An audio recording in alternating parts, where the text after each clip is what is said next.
This confidence is freaking me out. This guy, he's ready to just... The thing is that everyone likes the film, so I'm fighting uphill already, right? But you're still super confident, which I am freaking me super out. confident, yes. I feel as I'm going to have you on the ropes, sir. I'm about to Will Smith you up and down this debate, by the way. Great. Well, you can mention that. That's already going, baby. Oh, right, wow.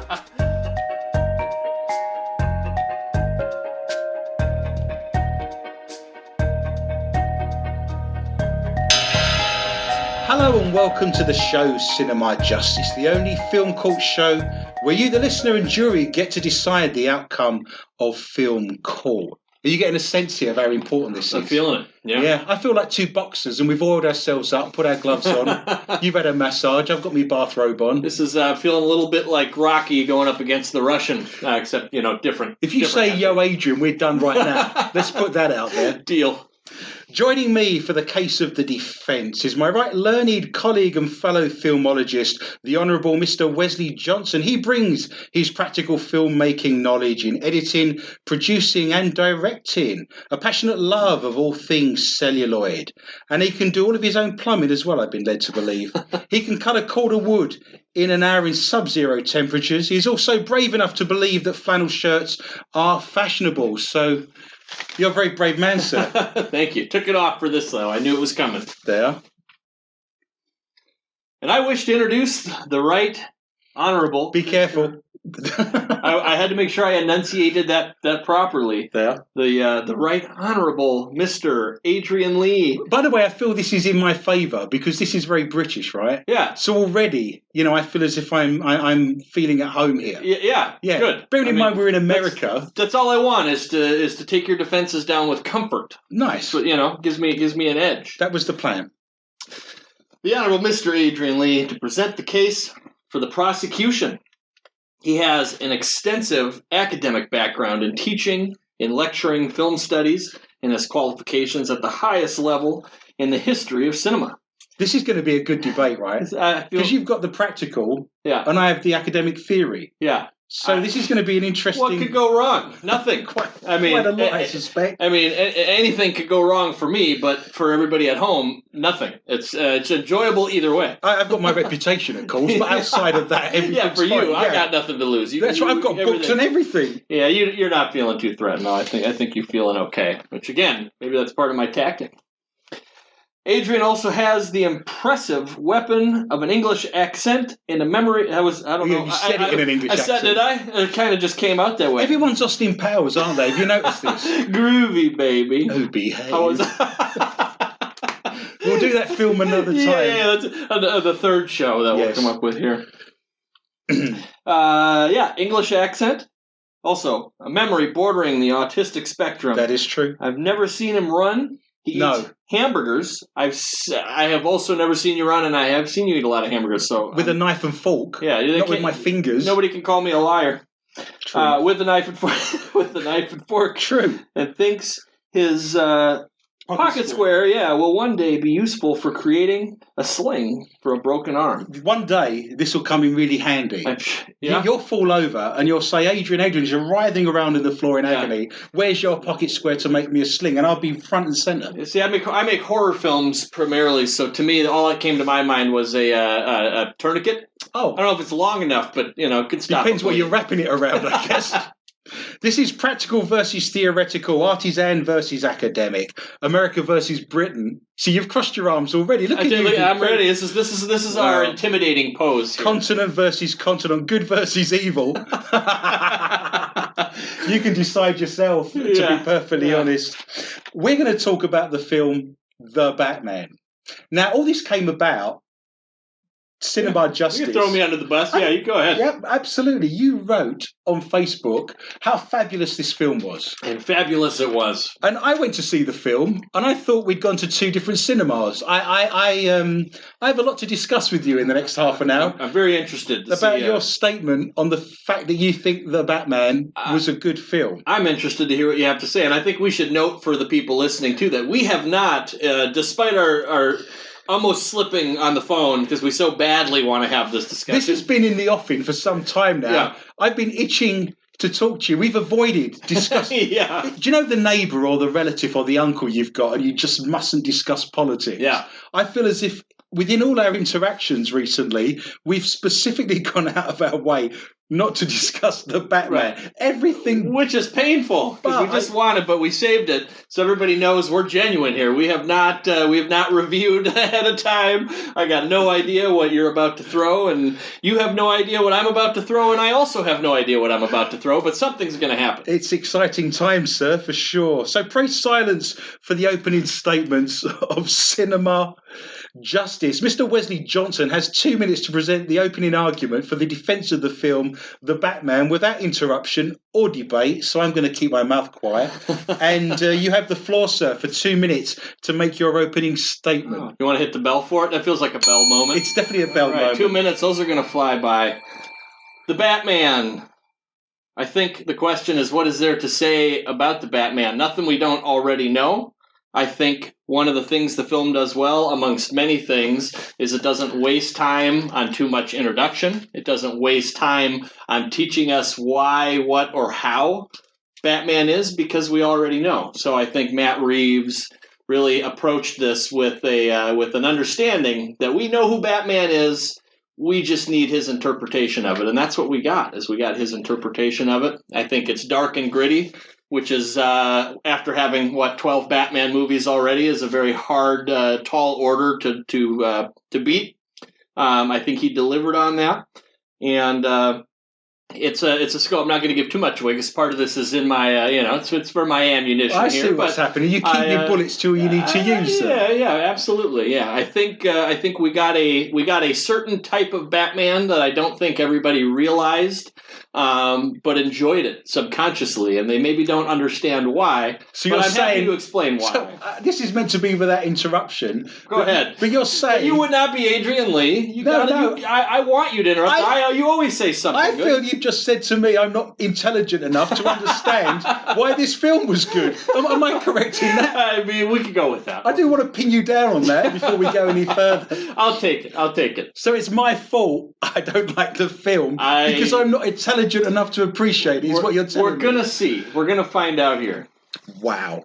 I'm going to start my 2 minutes. And by the way, I agree with many of those sentiments, but I've also read a lot about arguing with people, and it's quite a good idea to agree with them early on. Yeah, get it out. So I've done my research. There's a bigger conversation here that we need to look at.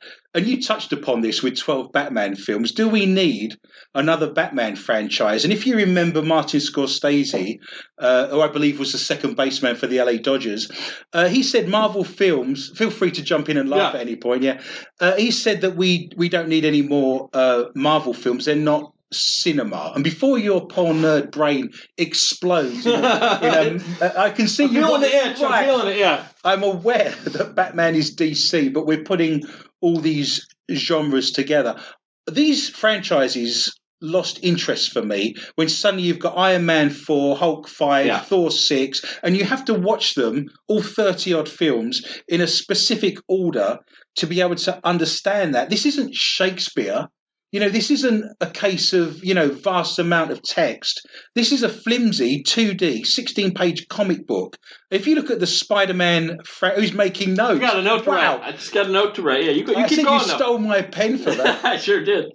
So I'm losing interest in all these franchises. I'm losing interest in the fact that I have to see them all in a specific order. Spider-Man, for example, was a young photojournalist bitten by a radioactive spider, and we've now got 4 franchises on the back of this. I don't understand how we're squeezing out these kinds of films with such flimsy primary source material, which is a 16-page comic book. So I stand here as the prosecution saying the latest Batman offering, which is 3 hours of depressing dirge based on a 16-page comic book about a vigilante orphan, is a waste of my time when I could be doing far more important things. So my opening statement, now this is open to debate. So you have choices, sir. You can either go for it, or I can go through this extensive list of reasons why this film's not working. Sure. Well, we can go back. Yeah, I see you've made a note. I'm happy to dive in. On a bus ticket. You're lucky you put out a pen that doesn't work so great. So maybe that was part of your tactic. I don't know, but yes, I put out dummy pens. It's a dummy pen. I know you'll pull one out of your coat pocket when you need it. How's mine? Hang on. You've got it too, somewhere. Feel free to use my paper and pen at any time, sir. I'd like to just go right in with what you said. So, and I'll also say that I understand. I think why I can argue this pretty well is that I understand. Oh, so you're using my tactic of agreeing with me? Of course. Like I said, I learned from the best. Wow. I learned from the best. So the point you bring up is a good one, and I think the key word surrounding all of it is relevance. And this is something we deal with surprisingly a lot in the film world, is kind of that separation of what do we want to do and what do people want. Right. And those two things don't always overlap. It's great when they do. So diverging from that, if you look at the Ghostbusters film, do you not think that is what the people want rather than what should have been made? That film was fan service, and it then turned out to be not a very good film on the back of that, because you've got to get the car in there, you've got to get the trap, you've got to say the words, who you're going to call. You have to put this in, that in. It's almost like a focus group, and you've come up with a committee of things that doesn't make the sum of the parts at that point. At what point do you have one person in charge with sole creativity rather than worrying about a focus group and whether you're going to upset them or not? Well, and it's interesting because to me, I think that's kind of how studios work to an extent, right? I think in Ghostbusters, that's another one. We're having that next. We will have that. Next. That'll happen. But I will say that as well as, Ghostbusters is a different beast than the Batman is, but I will say the thing with the Ghostbusters is, yes, it is complete fan service. The reason it works is because all of us, including yourself, we can't help it. We're fans. We're fans. We can see the trailer and think, okay, maybe it doesn't need to happen, but you're going to go buy a ticket and you're going to see it, even if it's for curiosity. But then, in the canon of films, does that make that a good film? It definitely is a risky choice. And I think where my confidence, again, and this will be my last point on Ghostbusters, but I'll say my confidence in being a fan is that I trust all the immense talent involved in it. So the one thing that I know is the fact that the movie got made and Bill Murray and Dan Aykroyd are in it. That's 7 minutes, yeah, I mean, that's not a whole lot, but the fact that they even came to it tells me that it was a good idea. It was something worthy of it, and I'm sure you know this, there have been countless Ghostbusters 3 scripts that have been presented. Absolutely. And all of them have never come to pass because they weren't it. They weren't it. Ghostbusters never needed a third film. Until now. Right. I think enough time has passed, and not only is it fan service, but I do think it hands off for a new generation. So, having said that, do people that follow Batman need a 10th film? So that's a good question. What's a little different, I think, with the Batman is that goes back to relevance. Mm-hmm. And to the points that you were making about Marvel, you're talking a lot about the Marvel Cinematic Universe with all the different movies. Well, DC has that as well, of course. They do, and I think this is what makes the Batman effective. Is Marvel was its own thing. Marvel had spent 2 decades building towards something, and that's and you could probably correct me if I'm wrong. To my knowledge, anyway, that's never happened. Right. There's we all have sequels and trilogies and what have you. It's a long-term project. It's a one solid concept that has spanned now more than 20 years. It was building towards something. It's made me not want to see them though. Sure. I've lost the will to live. I don't want to see Iron Man 23. I don't want to see Hulk 7. And I think that it comes to me. I think that kind of comes to a demographic, because I will say I was into it with the Hulk and Iron Man and the early Spider-Mans, because I was at that perfect age when that started. So even as an adult, even though I couldn't really give a shit. This is a dig at me being old, is what you're now saying. I mean, but I'm no spring chicken anymore either, and I can acknowledge that I don't care as much as it goes on, but I'm so invested in these characters that I still have to see it. I have to see the conclusion. Now it's kind of spinning off into other things that I don't care about, and my kids tell me, no, you have to. This is the Eternals. And I'm like, what are the Eternals? They're like intergalactic beings. If they had intervened, Iron Man wouldn't be dead right now. But he's dead? Wow. Oh, you're a few movies behind, huh?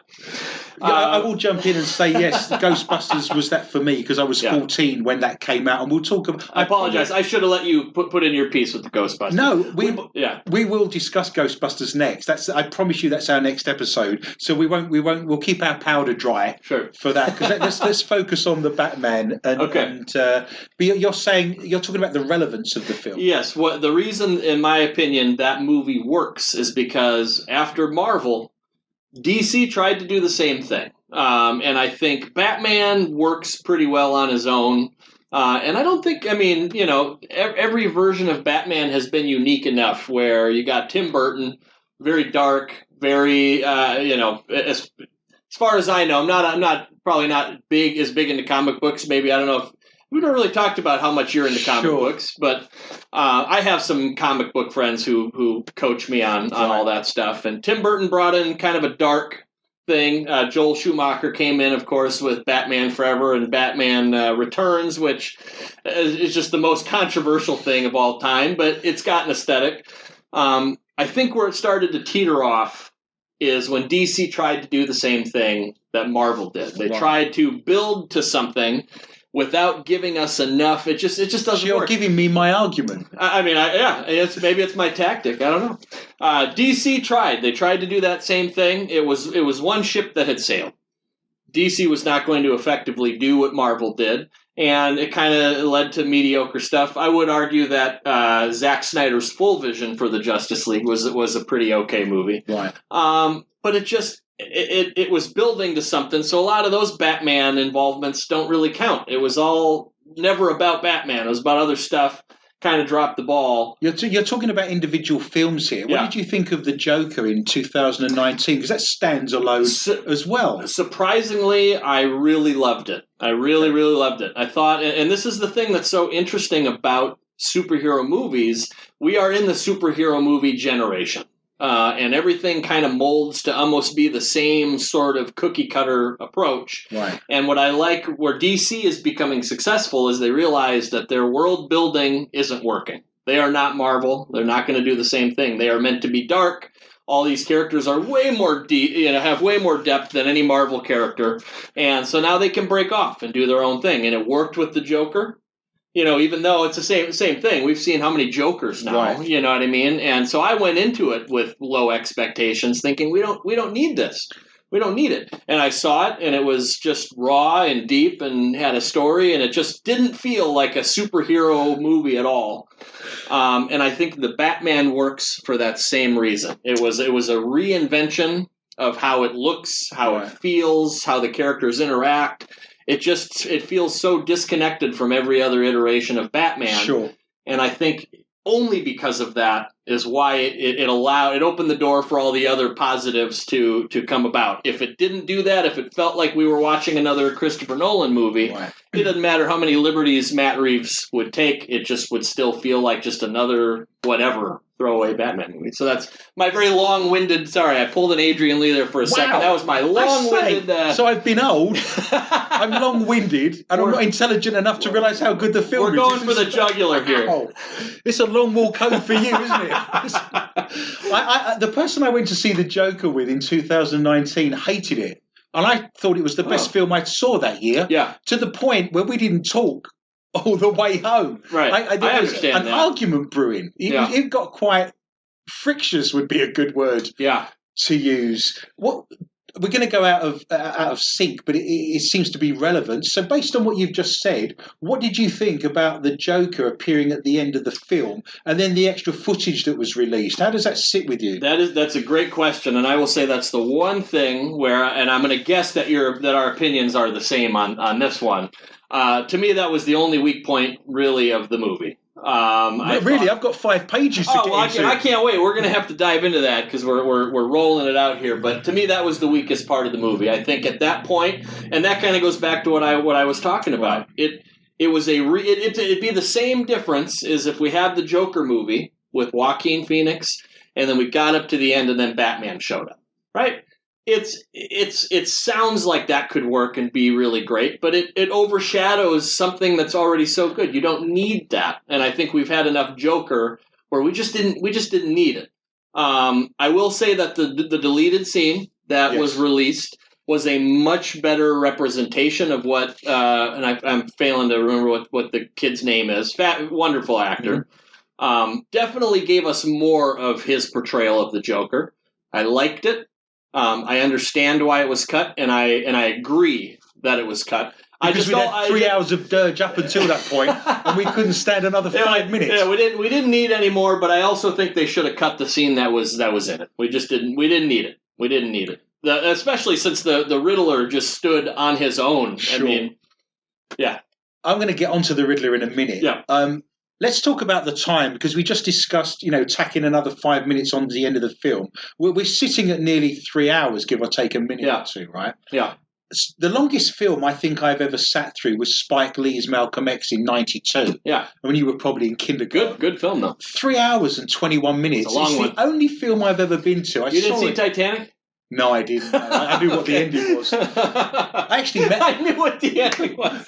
I already... I'm a big fan of Cameron, of course, and Terminator. I actually met a woman that survived the Titanic.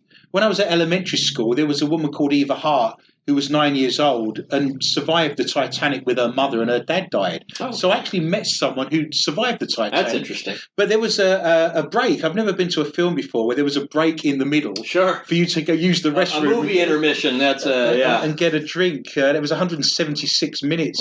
Was the Batman film. 2 hours and 56. I have an issue. I mean, I have a lot of issues here, but let's start with this one.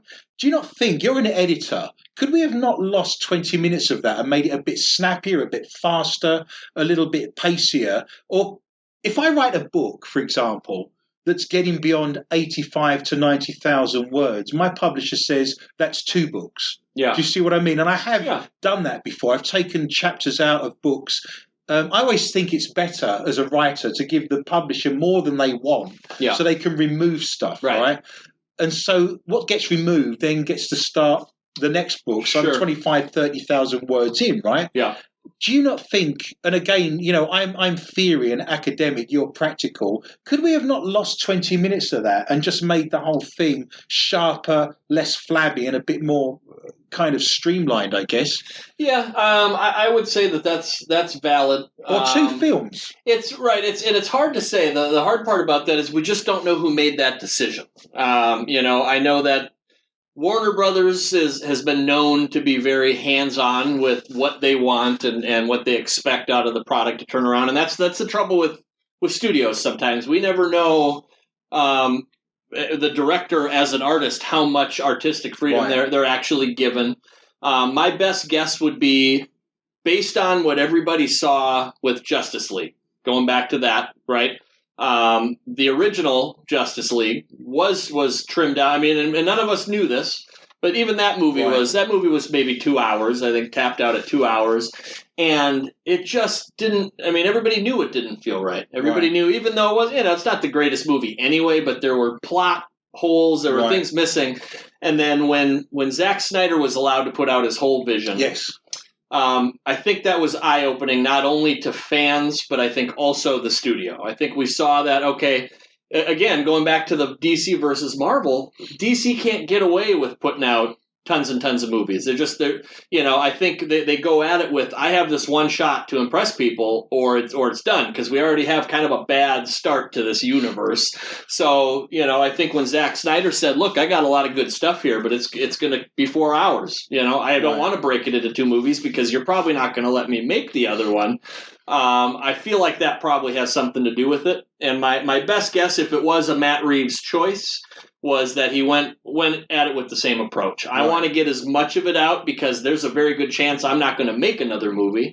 And I want to make sure that I'm telling this story, but I'm also setting it up. I'm getting it ready if there is something else. So that would be the... This goes against everything that contemporary society suggests, where everything they want everything quick, everything short and snappy. Yep. We've got TikTok for 30 seconds or whatever it is now. Yep. It goes against everything that you would consider contemporary society to be like. We have very short attention spans this day and age, and that's it. So it is a bold risk. It is definitely a bold risk to do that, and I think that's a testament to the confidence that Matt Reeves had in his team, in his people. And I think you kind of learn as you start filming At least for me, once something starts, I can kind of tell if it's like, this is let's get to the point, or I really. How's this going? I think it's going pretty good. Speaking of 3.5 hour shows, I'd have shot you before then. Don't worry about that.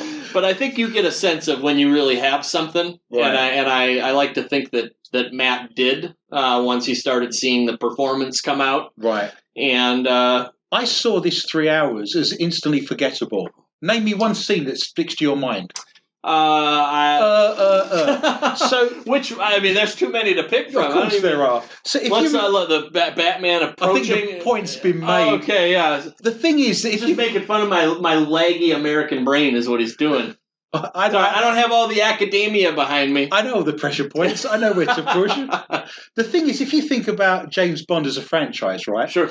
The films that were successful, you can instantly remember the laser going up in Goldfinger, Yep. He goes, I hope you don't expect me to talk. No, I expect you to Bond, die. I expect you to die. Right. Hey. And then you've got the woman covered in gold. You can pick out the ejector seat on the DB5 for Thunderball. There's so many iconic scenes in all those films, right? Right.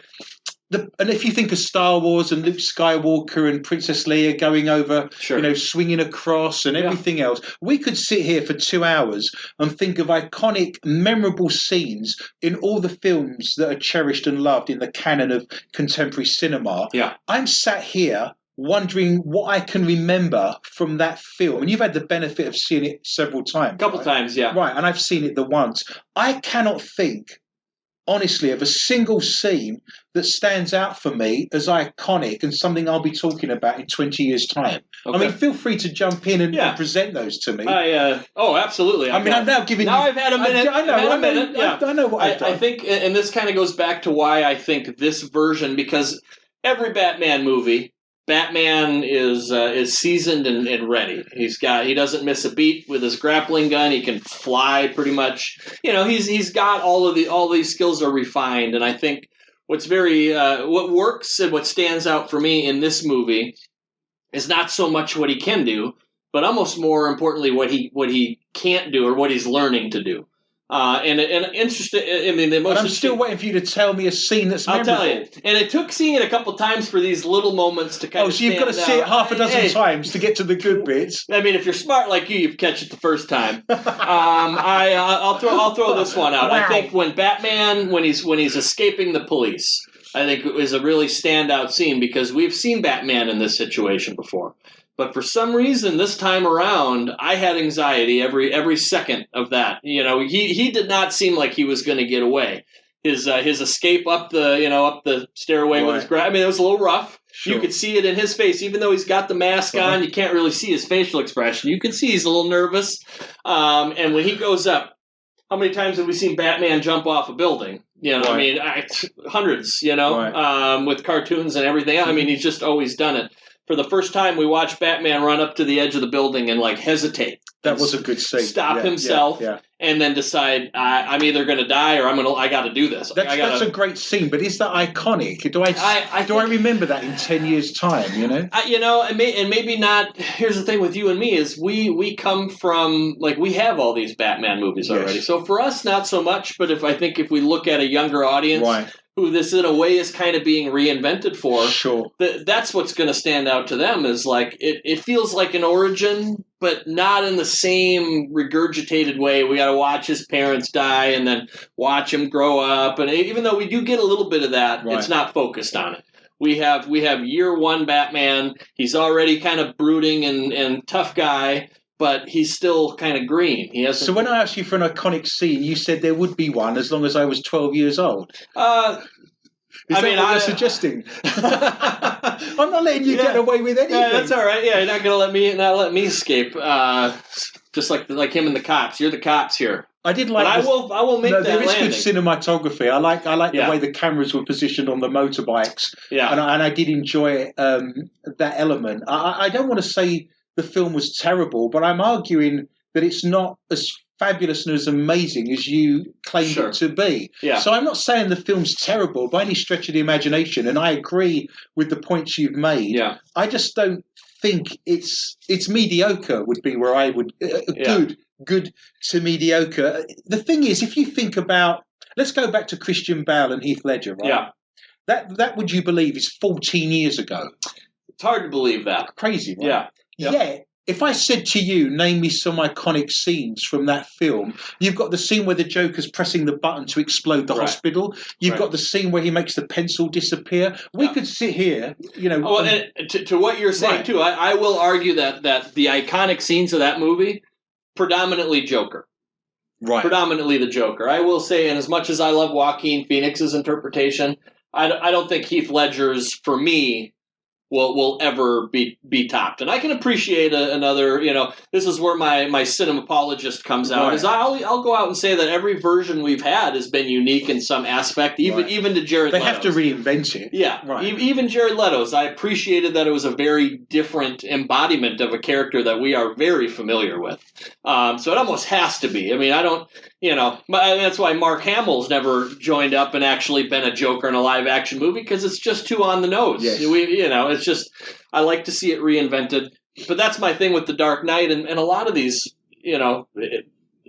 Christopher Nolan is a genius in his approach, but that movie was all Heath Ledger. I would say that the iconic Batman scenes are more in Batman Begins, which I think is maybe kind of an unpopular opinion. Sure. But I really enjoyed that movie as well. What we've touched upon is Heath Ledger having moments of levity. Those scenes were funny. Yeah. I remember being in the premiere of those films, and people laughed out loud at those scenes. It was one of those fantastic moments where you've got how often is it a packed cinema? When I went to see The Batman in Spirit Lake, there was only 2 other people in the cinema. And it's meant to be a collective experience where you all laugh at the same time, jump at the same time, are scared at the same time. Difficult to do in a warehouse when there's just 3 people sitting there. Yeah. So I have that issue. And I mean, that's a conversation about cinema in general, I guess. But the things we've discussed about Heath Ledger are moments of levity. They're moments that made you laugh, which brings me on to my next point, because you spoke about the dark aesthetics of that film. I thought that was too much. I thought that was dark upon dark upon dark. Yeah. I would argue, as an art historian and as a cinema historian, that to appreciate Mozart, you have to listen to Metallica. To listen to Metallica, you have to appreciate Mozart. The best paintings have dark and light. The best paintings have thick and thin lines. The best photographs have blurred and detailed areas. So you have this comparison. The problem is, if you give me dark after dark after dark, I want some sense of levity. I want a joke. I want to be, have the foot taken off my throat for just a minute, so I can appreciate that dark aesthetic without that constant kind of, dour darkness. And I will bring you to one scene that I thought was funny, but it kind of got lost in the 3 hours, was when the Penguin was tied up and Batman and the Commissioner walked away. Don't forget I'm still here. And he shuffled along like a penguin with his feet tied. Brilliant. Yeah. But it went by so quick and without any sense of reaction that was the only point of levity, unless you can remember one, because you've seen it several times. Yeah. That's the only point of levity in 3 hours. And when you've got the comment about you got a lot of cats. I got a thing for strays. Sure. Okay, I'll give you that. Very little, but very few slivers of levity. Yeah. So, I want some contrast. The darkness doesn't work as dark if all you have is dark. Yeah. You need some light. And when they're playing Nirvana as well, geez, I can't believe I didn't hang myself. It seems like such an overload of darkness upon darkness. And this brings me on to another point, that I liked the aesthetic. I liked the cinematography, but there's nothing new. The opening scenes of Gotham with all the neon lights and the rain and the monologue, I can't believe that Ridley Scott isn't suing them, because this is Blade Runner. You've got that dystopic... And I've heard that point. So another friend of mine made that same point. Geez, is Harrison Ford going to pop up in here one of these moments? With the internal monologue, the rain, the neon signs. So yes, it looked great, but I've seen it before in 1982. Yeah. And then I thought of the film Seven. When you're in the lair of the Riddler, I'm thinking of Seven from 1995 with David Fincher, where you've got the opening By the way, if you're looking at opening credits to a film, Seven's fantastic. Absolutely brilliant. As an ex-graphic designer, when you have all the fingerprints and one of my all-time favorite movies, which I think is what works for it. If so, I don't know if you got more, you can get it all out, and then I'll rebuttal. Well, let me just finish on this for this section. Everything was cherry-picked. It felt as if they'd sat together, looked at every dystopic film, and cherry-picked every one of the best scenes, where you're almost pasting together like an MTV couple of hours with different videos. And the scene I really liked, and I think you touched upon this, there was a scene where Batman's fighting in a corridor and there's machine guns going off, and you get this strobe effect. Well, that was James Bond. That was it Quantum of Solace, where he's taking a shot through a skyscraper that's being built, and you have that strobing effect. So even all the things I liked the dystopic neon lights, monologue and rain, but that's Ridley Scott's stick. I liked all the Riddler's lair, but this is Seven, right? I liked the machine gun strobe, but this is James Bond, and I'm thinking, what are we looking at other than cherry picking? I mean, I think that's a good question, and I think what it comes down with every director, what makes having something original is always nice, but I think there also comes a moment where you know what kind of thing you're going to make, and if all these things work, why change it? I think I look at it as more of an homage. Get, and I did notice a lot of similarities to some of these things, and I think he looked at it as this works. I see the comparison of, again, the type of Batman we've never had before is the detective Batman. Right. That was kind of, moments like that, I think, where Matt Reeves kind of expresses originality in that Batman is a detective all the way back to, whenever the first Batman comic came out, whenever you were born, or I don't know. I see what's happened. Okay, 1930 something. But we get the detective Batman, and for me, when I think of what one of my favorite detective cop movies of all time is absolutely Seven. Yes. The aesthetics of that movie, just everything is just so dark and depressing, and that's what I got from this film. I saw similarities. It really, really is that way, and I think there's very specific artistic reasoning behind that. If you think back to it, if you can recall, 90% of that movie, it's raining and it's dark and it's almost painful. It's almost painfully glooming. Doesn't that back up my argument that we need some levity in it? Well, and I am getting to that point, right? So I think it's painful to a point where it's almost like it makes me think of when we get a few weeks in the fall where it's just gray, or spring, right? It's just gray. We're just longing for sun, and we just are not getting it. Every day is raining. Every day is cloudy, to the point where it's affecting our mental health. And I think that this was sort of a reflection of Bruce Wayne at this time, right? I think that was meant to grate on us. It was meant for us to feel like, why is this so dark? Why do I feel so depressed? That was Bruce Wayne's journey at this moment, and Matt Reeves had an interesting, when he was kind of conceptualizing it, a very interesting person that he based it off of, and I don't know if you know this. Kurt Cobain. Oh, I didn't know that. That was kind of his, when he sat back and said, okay. I'm actually going to leave with more than I arrived with. Right, hey, that's the most I have ever contributed to any of our shows. Hey, congratulations. Thank you. Hey, pleasure. I'm teaching you something, But it was Kurt Cobain. Matt Reeves thought, if Batman is young, and this is all pretty fresh, and he's figuring himself out, he's going to be very much in his own head about all of this, with very few people to turn to. There's Alfred, but Alfred's kind of, I'd say,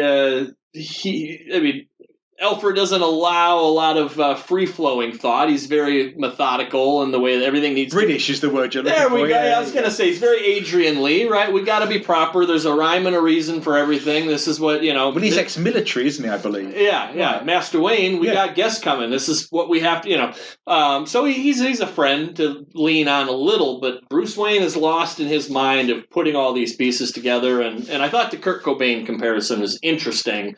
And that comes out with his journal writing and some of that voiceover stuff. There was a really nice Kurt Cobain documentary that Molly, my wife, and I just watched that really kind of dove into his psyche, and he kept a lot of journals and wrote everything down because he would do so many, I think in Kurt Cobain's, a lot of, for him, it was drugs, but, a lot of touring and things, all the stuff would kind of meld together, and he'd have to write things down to be able to recall certain things that happened. He didn't want to forget certain moments. Well, he's a poet intrinsically, so he's writing notes that a poet or lyricist, I guess. Right. So that's what we get a lot of that from Bruce Wayne, where he even says that out loud in the beginning, that sometimes I have to write things down just to remember. Right. So it's very much a reflection of his mental space, I think, that we feel with him in this movie. And that's the genius part of not just Matt Reeves' vision, but I think Robert Pattinson's performance is being able to carry that weight. And you'll notice the only time, there's very few moments where it's not raining. One is when him and Catwoman part ways, when they kind of realize, like, maybe I love you, but this is what I have to do. It's no longer, it's not a mission about me. They were on the rooftops at this point. Weren't they? So it's not raining, but it's still cloudy. But the sunniest moment in that whole movie is when Batman realizes that vengeance is not the answer. Like, I need to be more. I need to help these people. And going back to iconic moments, I think that's a moment that will live forever. Is we just watched him, beating the shit out of people for hours and hours and being all like, woe is me. And then the moment when he's helping people out and the woman's about to get hoisted up in the helicopter, she kind of grabs his hand, like, don't leave, don't leave me. He kind of gives her that reassuring it's okay. And he watches to the sky as she hoists up, as he's thinking all this. The sun's shining on him. It's still kind of foggy and hazy because it's been raining, for probably 2 years straight. But we get a little bit of that sun when he has that realization of hope and that I can be more. It's now I'm not. It's like he's losing a little bit of that depression. He knows he can be a symbol for good things. He can actually help people. It's not just about getting my revenge. And here's the thing is, it didn't have to be so dark and so rainy and all these things for the first, 2 hours and 50 minutes. But I think the fact that it makes that ending pay off in a way that we just wouldn't get from anybody else. You spoke about the canon and that this was for the fans. Yeah. I'm not a fan of Batman in the sense that I've read all the comics and I know all of the backstory. So let me throw these at you. The Batcave didn't look like the Batcave. It looked like an abandoned railway station. So how does it sit on your shoulders that if you're looking to replicate the canon of the history of Batman, he doesn't have a Batcave as such? Do you see what I mean? Yeah. If you remember, he came through on his motorbike almost through some side streets and then down into almost like a parking lot. Yeah. And then a door came up. Yeah. So I'm going to go through a list of things that I thought weren't canon. Yeah, and I wondered if that matters, for the because you said this was for the fans, and it was done for the almost like not in the same way Ghostbusters was, but it was done for fandom. But I can find holes in that where I then say to you, well, the Batcave wasn't the Batcave, for example. Yeah, I mean, I can give you all these in one big. Well, I can argue even before you read the list to say, the old saying, too much of a good thing is not always a good thing. But I do want to hear your list. Well, his voice. I thought he was authoritative, and I thought Batman had a deep voice, which obviously isn't something that came across, right? Yeah. Wayne Manor quite clearly wasn't a manor in any way, shape, or form. I guess you would know that one. I was under the impression that Batman was smartly dressed and debonair. I almost imagined a James Bond type of person. Yeah. What we get here is an emo with a floppy haircut wearing a trench coat. Correct. So that concerned me. Yeah. A couple of the things I want to address, and you can talk about all of those in a second. And I appreciate the fact that in your opening statement you said they didn't play too much on backstory, and I agree with you. I think that was the way to go. Yeah. But then tell me why the Riddler became the Riddler based on what you've just seen for 3 hours. Why was he delivering riddles? Do you see what I understand? He was an orphan. I understand he felt hard done by because he never got the money that was promised the orphanage and all of that backstory. Yeah. Why does the Riddler present riddles? What did I miss? Do you see what I mean? Yeah, I think. I think it's a healthy balance. So you have to be sort of strategic. I think in the way that you develop characters. So to the points you made about Bruce Wayne and the way he looks and where he lives. Yeah. So, I think that a little bit of that was just giving us something different, maybe grounding it a little more in reality. So the Batcave, I think in all Batman movies we've seen, at least to me, all the Batcaves look the same. Right. And not only do they look the same, they seem a little. They just seem too much. It's a cliche. It's cliche, right. And it's a little far fetched. It's a little too literal. I mean, it's almost like kind of. Picking out the point where Michael Keaton in the first Batman, right, 1989. Who I thought was the best Batman by Great Batman movie. But when you watch it back and you see things like he leaves Vicky Vale in the bed and he's sleeping upside down. It's he's not a bat. Sure. But that's Tim Burton kind of just being his weird self, and he can get away with that stuff. But I think a little bit of it was getting away from some of that. Like, we want this person to be relatable. How does that sit, though, with Batman fans? Do you think they're happy with that?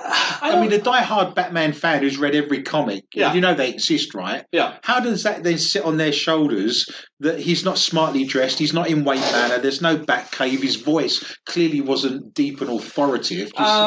I would say, the Batcave is kind of a tough one because there's really no answer for that other than to just give us something a little more grounded in reality. Right, just underground in general. Yeah, as far as the Batman Bruce Wayne look and voice and all of that, I think that's just going back to he's new. This is year one Batman or year two, is it? What? He's only been Batman for 1 or 2 years, so I think.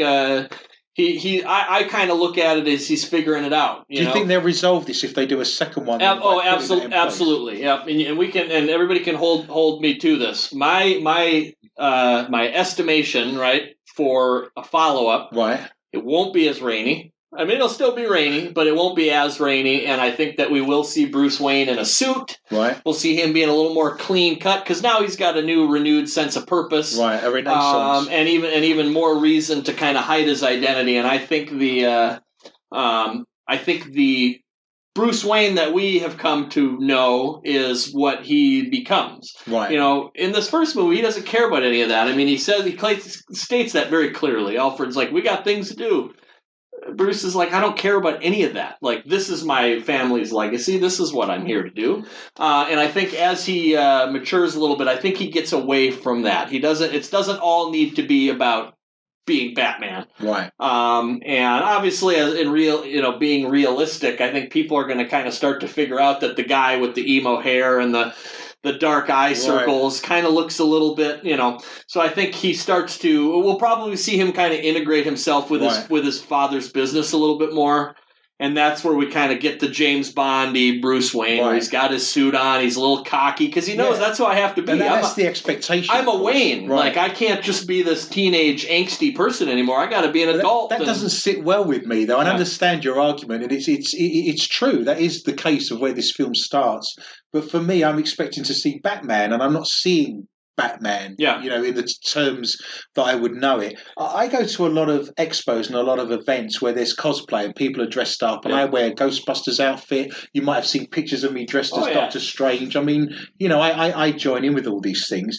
I sat down and watched the film thinking it would be fun to see where the next events or the next expos I go to, people will be dressed as these characters. And I was disappointed by that as well. Because when you look at Catwoman, and she's just got a bit of a knitted half balaclava on, I didn't see sort of iconic costumes that I think I would see replicated by fans in cosplay, which again, you see every Halloween party has someone dressed as Heath Ledger's Joker. Right? Yeah. And you can go through all of the iconic films of this genre. But again, I sat through this, and it's tacks on to the fact that I thought they got away from the canon. But I didn't see anything there that I could dress as. I didn't see anything I could see someone else doing or replicating, which I felt really bad for those fans that are so far down the rabbit hole. They want to dress as these characters at the next, event or expo we do. And I'm sure that, and I still feel like they will figure it out. They will find a way. But it just, I think it was just a choice made to kind of separate it and ground it a little bit more into reality. And we see that done many times in all things superhero. It's like you think back to Stan Lee's comics where the Punisher's got, skin tight black suit on with white boots and a white belt. It just doesn't ground itself in reality. And that's why we have, John Bernthal's Punisher, where he legitimately just wears a bulletproof vest and a leather coat.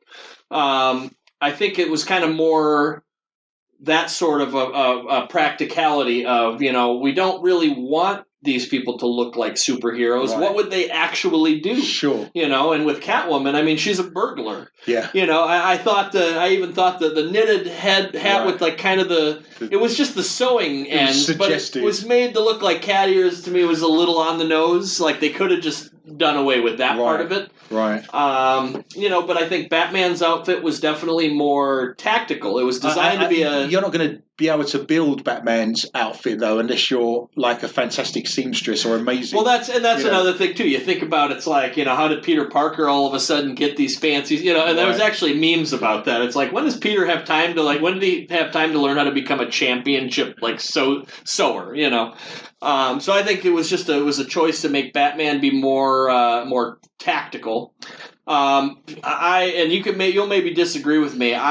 One of my favorite parts was the interpretation of the Riddler. I think that on that same note, it's like, I bet in the future we will see the classic Riddler where he's got the question marks. Well, I don't want to see him in a skin-tight leotard. No, we could definitely do away with that, but I like the green coat, and to me, I think this is just another, I'm making a prediction for the future. We need a bet on this, like if this doesn't come true, we could. You run around the town square with a donut on your ding-dong or something, We could come up with some terms for that, but I would be willing to bet that because the Riddler is so, he views Batman as kind of his equal. They're kind of on the same mission. They're doing the same thing. The Riddler wears a mask in this situation because Batman wears a mask.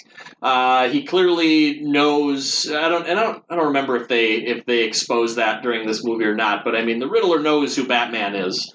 So my thought is that his getup of I'm going to put on a fancy suit that, whatever. To me, that's him kind of making fun of Bruce Wayne. Like, oh, you're going to be a big deal. Right. I could be a big deal. Mm-hmm. The difference is I don't need, and this is where he's playing off with one of their last scenes, right? Where he goes, this is the real you, this is who you are. The other guy is not really you. You are this guy.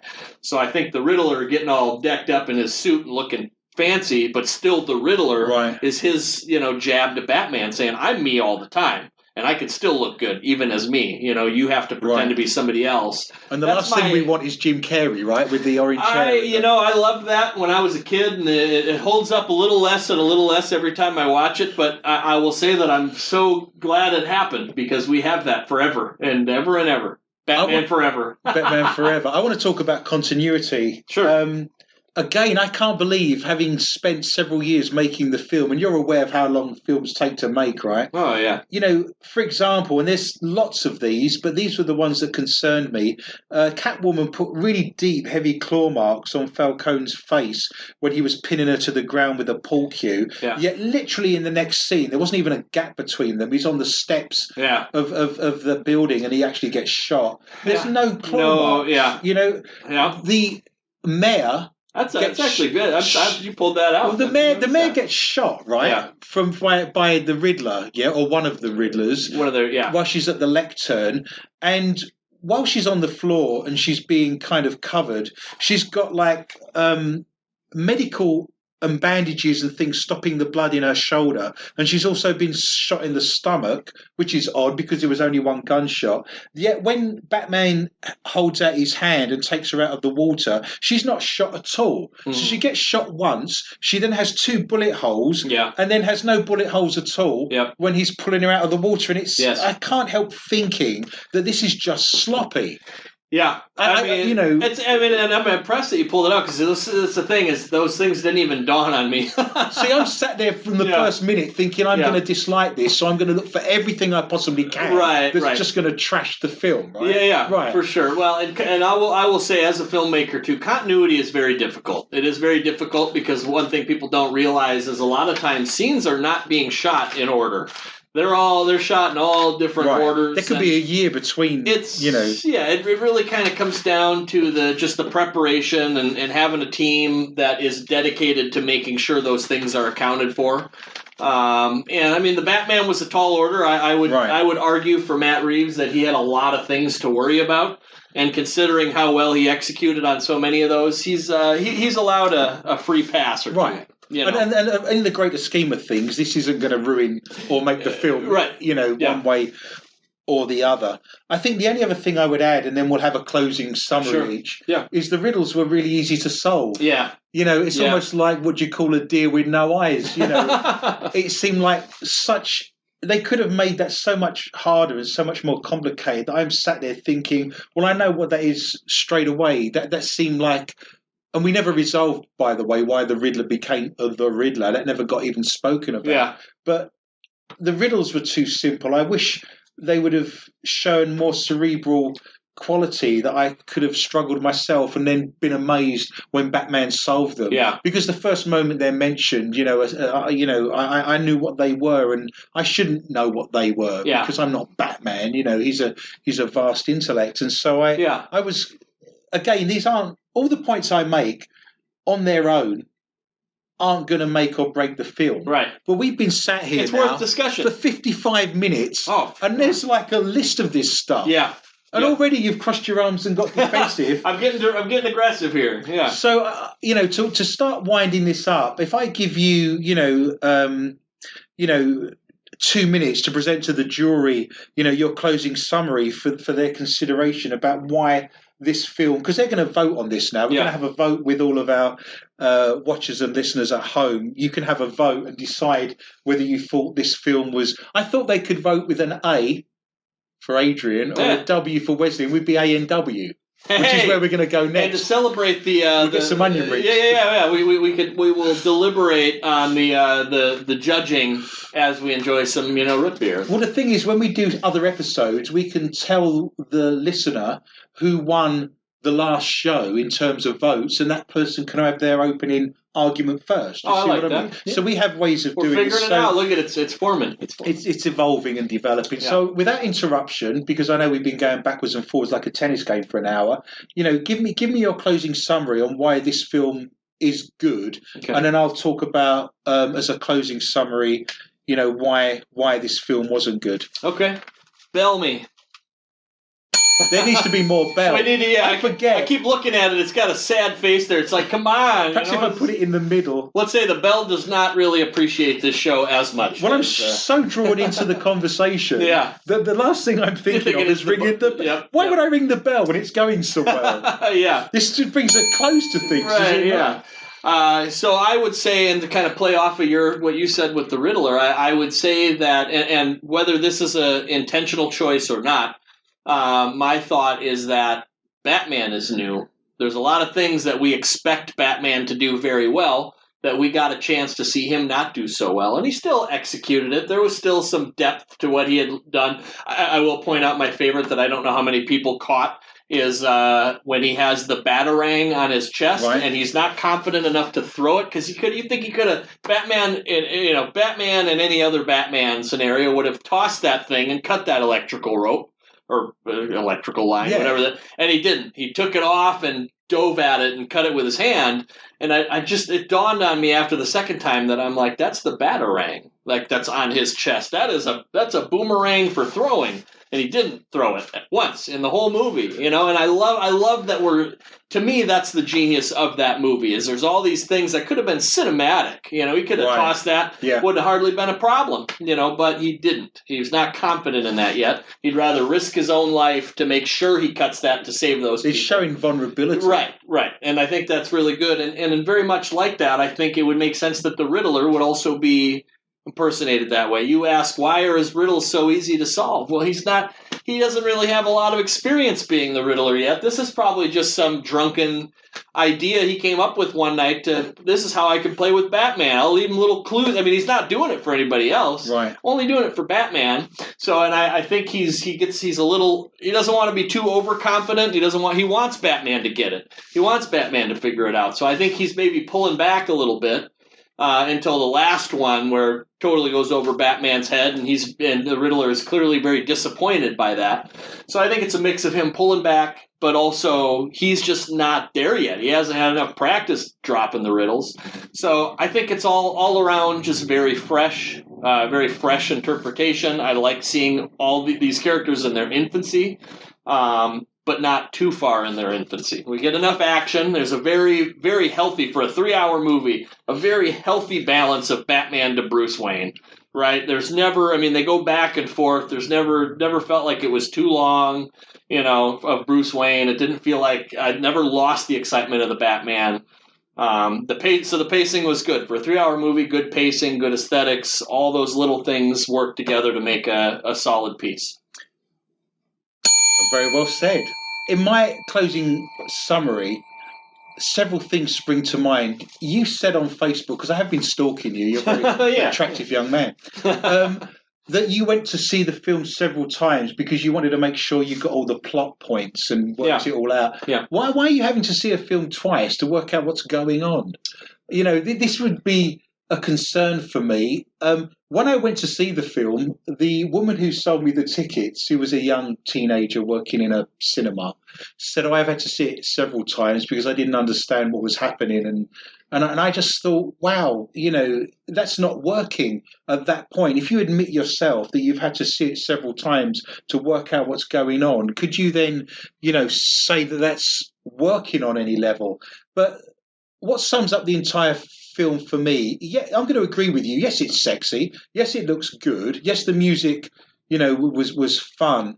But it reminds me of imagine us sitting watching old school MTV for 3 hours in a row, because that was sexy, that was fun. That's all those pop music videos are well put together and well designed. And people like Russell McCalhy, who did Highlander, originally, was a video producer for pop music and rock music. So the two sit really well together. But after 3 hours of watching old school MTV, wouldn't you feel like a little hollow inside, a little bored, a feeling of dread that you've got chores to do and homework and tasks that you should have done, in those 3 hours? And I will sum all this up in one paragraph. I sat through that entire 3-hour film, and this really, really annoyed me, and it sums everything up that I want to say, is that I spent 10 minutes watching really bland, awful credits roll where there's just a black background and red writing. There was no pictures, there was no graphics like you see in a lot of the Marvel DC films. But I sat there because, it was monotonous as well, listening to that ear-piercing Ave Maria by Franz Schubert from 1825, but that's another issue. And so there's a convention now, and you'll agree with me, I'm sure, that you sit to watch the end of the film, and I think you went early on Ghostbusters and missed one of the Easter eggs at the end. Right? Yeah. So there is a convention that you stay to the last moment when the lights come on. So I'm sitting through Franz Schubert, 10 minutes of the most bland and boring credits you've ever seen in your life with a black background, and red typography to find this Easter egg that's now the convention of superhero films. And my reward for all of this patience and all of this time I'm spending based on 3 hours of sitting through this film is the word goodbye written in green lettering. And this sums everything up for me. But how Riddler of that? Just so I've been tricked. Yeah. That's what the Riddler does. Do you know, there was a collective sigh. The three of us sat there, just went, and you felt the energy. I thought it was funny. Room. I thought it was humorous. I thought it was humorous just because it's like you said, it's all that waiting, and then but it's also, but it sums up the film for me. It's a tongue in cheek sort of thing where Marvel is known to have those post credit scenes, not DC. So I think they know people stick around just based on that stereotype. So it's having a dig at Marvel. Yeah, it's kind of one of those things. But I know closing arguments are done. But I would just say, as far as for me personally, seeing movie multiple times, I think that's just everybody watches a movie differently. So I want to make it clear that I don't think in general people watching this movie all the way through have trouble absorbing it, especially if you're into Batman things.